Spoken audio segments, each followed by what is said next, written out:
A pressing issue facing scientists today is predicting where and when new infectious diseases will emerge.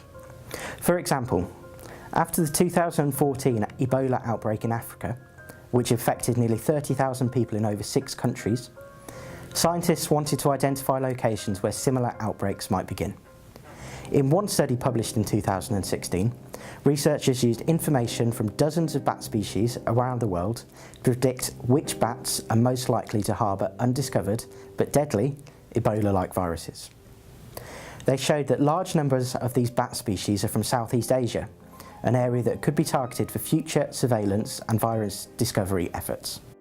This study is one example of how researchers are confronting the challenge of global infectious disease risk using approaches from a scientific field called macroecology.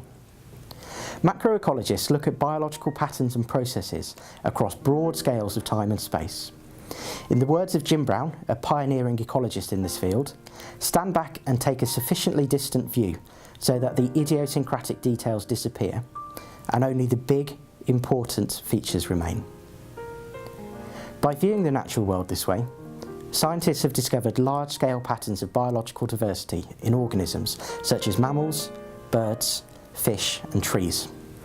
For instance, around the world, many more species are found near the equator than near the poles. And larger-sized islands and habitats tend to have more species than smaller-sized habitats. Many of these patterns have been discovered and occur so commonly that they can be thought of as rules. Some of these rules might also apply to parasites and pathogens, the organisms that live on or in other organisms called hosts, which they harm. Macroecology can also help reveal locations where parasites are most diverse or abundant, and which host species harbour higher numbers of parasites and pathogens. How can macroecology help understand and predict emerging infectious diseases that might pose risks for human health? Past macroecological studies showed that nearly 75% of emerging infectious diseases affecting people are zoonotic, meaning that they are transmitted from animals to humans. Recent work on pathogens, infecting hundreds of primates from around the world, showed that closely related host species, such as common chimpanzees and bonobos, are more likely to share the same parasites. Researchers use this knowledge to create risk maps for where new diseases might jump from wild animals, like primates, into humans.